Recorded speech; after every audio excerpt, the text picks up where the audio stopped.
Negama likaJesu Kristu waseNazaretha. Uma phambi kwenu bazalwane ke is Prophet Vuyo. Egama likaJesu Kristu waseNazaretha. I'm a married man. Egama likaJesu and I am married to one wife. Hallelujah.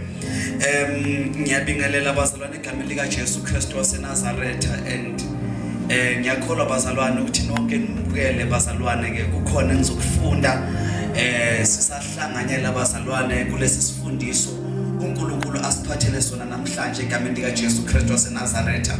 Nithi lapha emakhaya, lapha emsebenzini, la nikhona nje ohambeni lwenu uNkulunkulu makanifundise bazalwane ngalesi sifundiso egameni likaJesu Kristu waseNazaretha. Ngiyakholwa bazalwane ukuthi uNkulunkulu uzokhuluma nani ngendlela emangalisayo and kuzoba nezinto uNkulunkulu aziqhaqhayo, kuzoba nezinto futhi uNkulunkulu azirevelayo ngempilo zenu concerning the ministry of priesthood. Ngoba namhlanje ngizokhuluma ngeministry yepriesthood bazalwane, ukuthi iministry yepriesthood imsebenzela kanjani umzalwane, nokuthi ipriesthood bazalwane akusiyinto yabafundisi nokuthi bazali into yepriesthood akusiya abantu abathizeni abakhethiwe. Hallelujah. Kodwa into yepriesthood yinto yabantu bonke.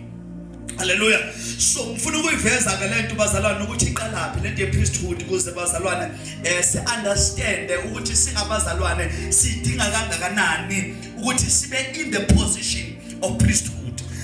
Sizofunda bazalwane iBhayibheli egameni likaJesu Kristu waseNazaretha lapha encwadini yamaHebheru chapter 5.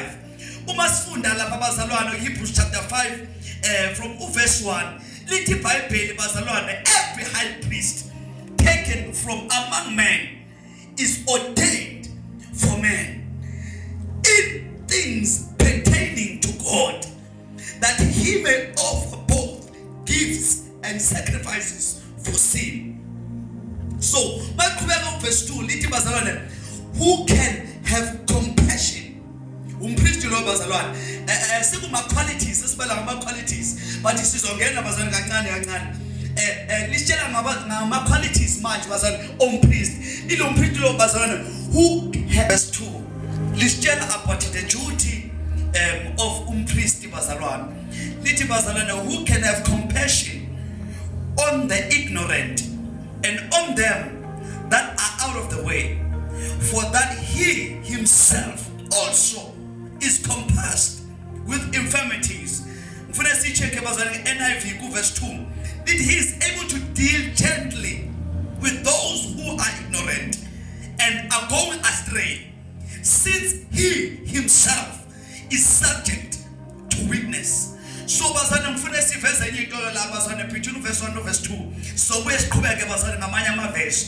But ke into bazalwane engifuna si understand la bazalwane kule verse uyila bazalwane ku verse 1 lithi iBhayibheli, every high priest is selected from among men. Kusho ukuthi ngamanye amagama umpriest ukhethwe ebantwini. So umpriest bazalwane ovele ezulwini uKristu kuphela. Oh my God. So mfuna bazalwane sivezeke lento kodwa sizongena deep abazalwane njengoba siqhubeka ngesifundiso. So mfuna ukuthi bazalwane sifunde lento ubupriest ukuthi ivelaphi kahle nokuthi bazalwane what is the real duty of umpriest.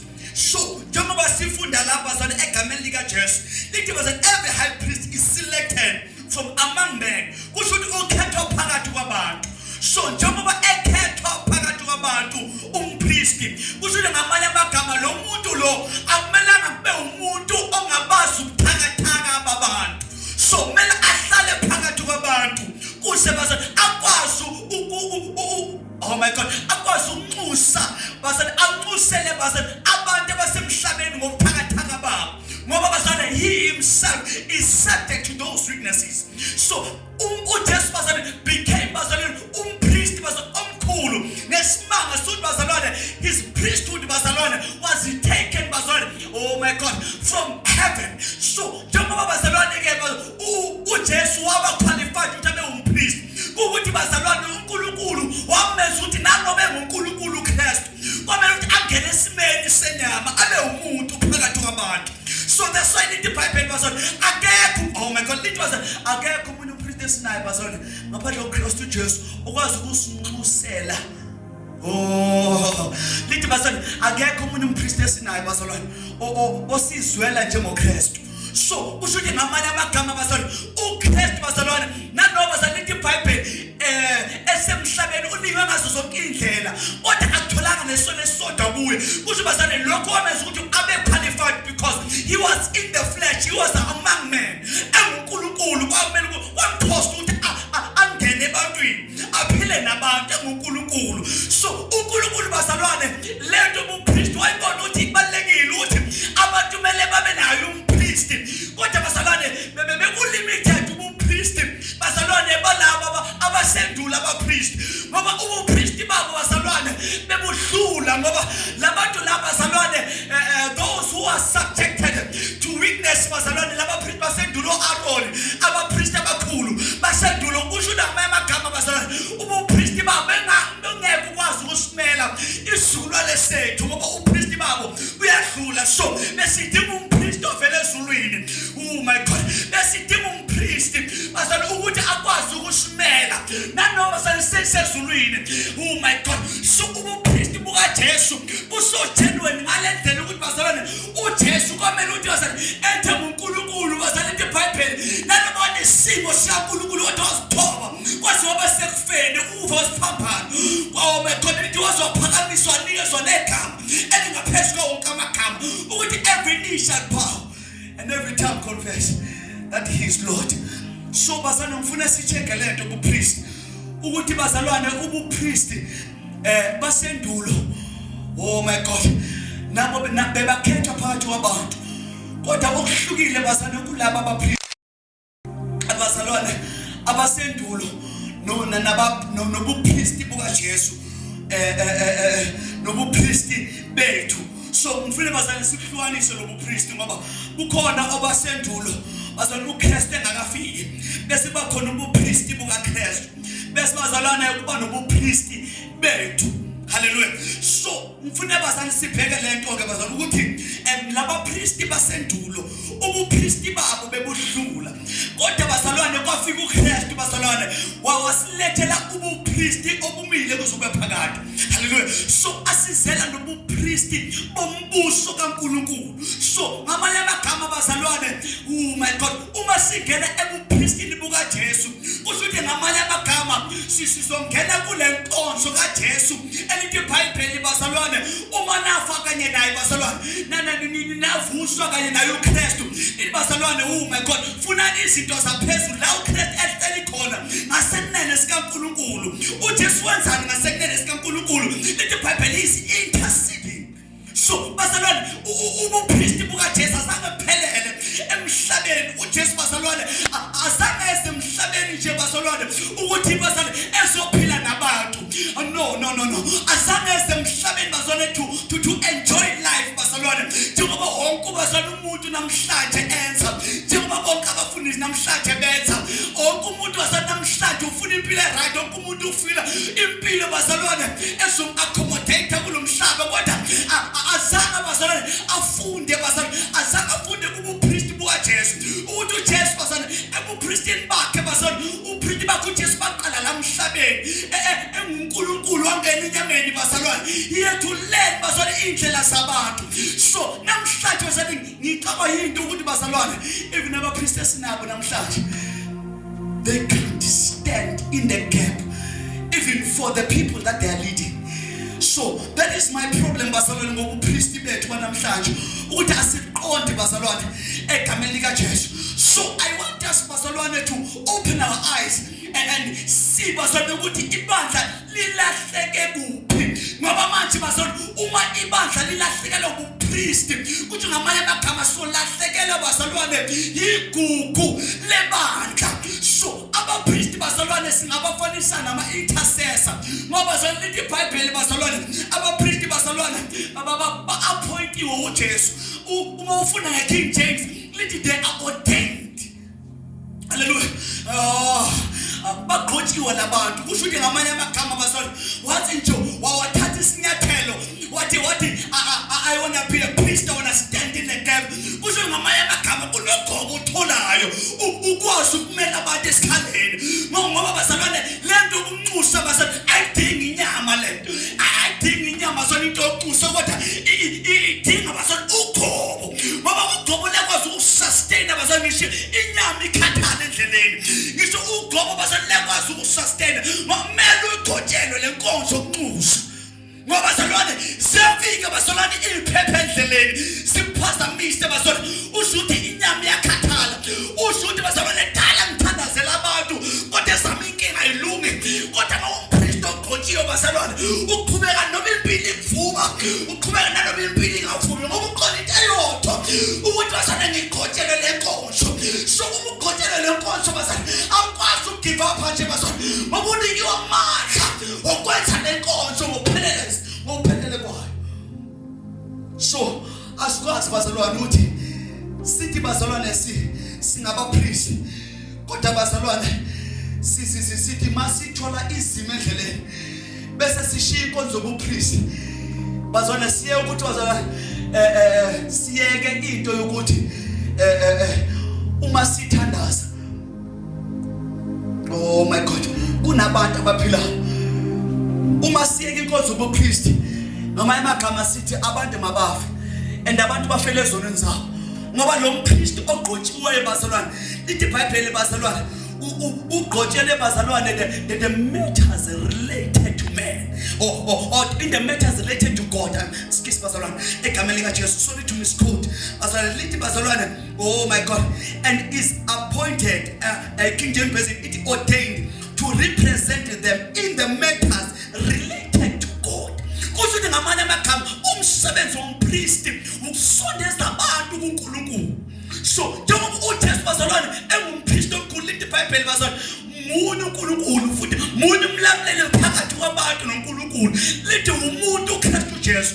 Kusho ngamanye amagama uJesu wayemastara indaba bazalwane intercession wayemastara indaba yobupriest ukuthi bazalwane mawumpriest bazalwane uma in the gap wala kuyavuma noma akuvumi so uJesu bazalwane washaya nje bazalwane efeza inkonzo uJesu bazalwane ukhitha nje igazi bazalwane in his blood ukhithima into intercession that's why bazalwane iBhayibheli uma lisibhala kahle bazalwane encwadini amaHebheru oh my God lithi igazi lika Jesu lesikhulumela indaba engcono ukudlula igazi lika Abela kusho ngamanye amagama igazi oh my God liwufakazi ukuthi bazalwane lo lachithe kabuye bekuumuntu onxusayo bekumpriest ngoba that's why namhlanje even negazi liwumpriest okwalo lekwazi usinxusela leli gazi and lithi iBhayibheli lisikhulumela indaba engcono ukudlula igazi lika Abela ngoba lika Abela likhuluma judgment kodwa lika Jesu lithi bonke abasindana abakhatheleyo mabeze nayo yonke imithwalo yabo. Oh my God, lithi iBhayibheli bazalwane omayibhala kahlisa uthi wosani sithethe indaba uthi wosani sithethe indaba nanoma bazalwane sibofo kwegazi so bamhlopho kokwabezifu nanoma sibofo bazalwane okububende lo so bamhlopho kweqhwa kusho ngamanye amagama uma sewufike bazalwane kule nkonzo yobupriest ufike endaweni la kuthethwa khona indaba yomuntu kusho ngamanye amagama mawufike bazalwane kwi-office yobupriest umiselwe abantu kusho ngamanye amagama ubizelwe esihlalweni sikaJehova uthi uzokhuluma bazalwane indaba zabantu ezulwini mawumpriest bazalwane kusho ngamanye amagama awunikwanga into ukuthi bazalwane uspend isikhathi esiningi nabantu and bazalwane mawumpriest awuhamba uhleba ngobuthakathaka babantu ngoba bazalwane labantu ubabisele bazalwane oh my God ubizelwe labantu bazalwane ukuthi basondeze kuNkulunkulu. So your ministry bazalwane you are being selected for the things that are pertaining to God. So awukwazi bazalwane udlala bazalwane ngale ministry awukwazi udlala ngale ministry ngoba le ministry idwasa abantu bazalwane ikhipha abantu emkhathini le ministry asikwazi ukudlala ngayo le ministry bazalwane ngoba le ministry bazalwane ilanda abantu emkhathini ilanda abathakathi emkhathini ilanda izakho emkhathini ilanda izona emkhathini ilanda bazalwane nabantu abangaphansi kwamanzi abathwatshuliwe oh my God ilanda abantu bazalwane impilo zabo esiboshele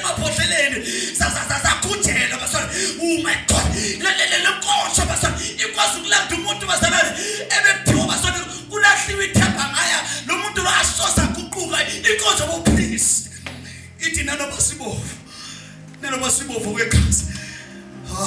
Siyamlanda siyathetha indaba basana esihlalweni sikaNkulunkulu.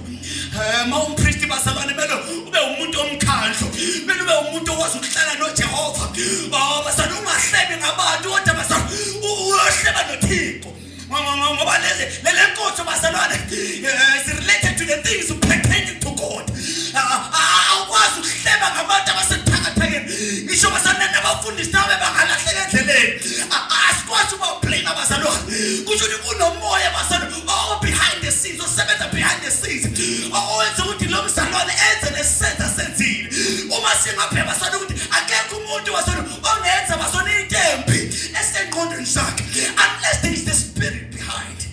So let's understand bazalwane ukuthi inkonzo yobupriest ilwa nale mimoya, expose le mimoya esebenza behind the scenes la abantu bengaboni khona. Ubone bazalwane umfana omncane bazalwane eqhekeza bazalwane, ubone umfana omncane epheminya ubone umfana omncane bazalwane elala nabantu abadala, ogogo abadala berepa ogogo abadala, obaba abadala bazalwane umkhulu belala nezingane ezincane amaswane. Oh my God, melu wase bazalwane ukuthi labantu abenza leso senzo abasekho enqondweni zabo, kodwa kunomoya bazalwane osebenza behind the scenes. So sedinga lenkonzo ubupriest ukuthi bazalwane abantu bakhululwe ezonweni zabo.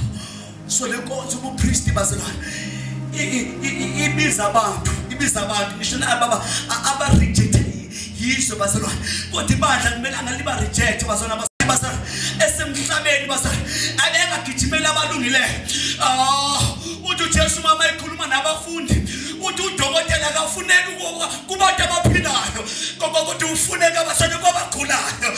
So kusho ngamanye amagama uJesu understood his ministry of priesthood esemhlabeni ukuthi akazelanga bazalwane abantu abalungile kodwa uselisoni. That's why uJesu bazalwane bekulula ukuthi ahlale nezifebe, bekulula ukuthi ahlale bazalwane nezigebengu, bekulula ukuthi bazalwane ahlale noJudas. Ngoba yake yavela inkonzo kaJudas. Ike yavela inkonzo kaJudas. Bazalwane uJesu azangamreject uJudas emjikele because uJesu understood ukuthi there is the spirit behind. Sibona inkonzo bazalwane ye priesthood ibona ngale komuntu. Shatakama inkonzo yobupriest ayibheka umuntu ukuthi umuntu one kangakanani, ayibheka umuntu enyameni ukuthi mubi kangakanani, kodwa inkonzo yobupriest ithi bheka ngale kwesenzo sakhe.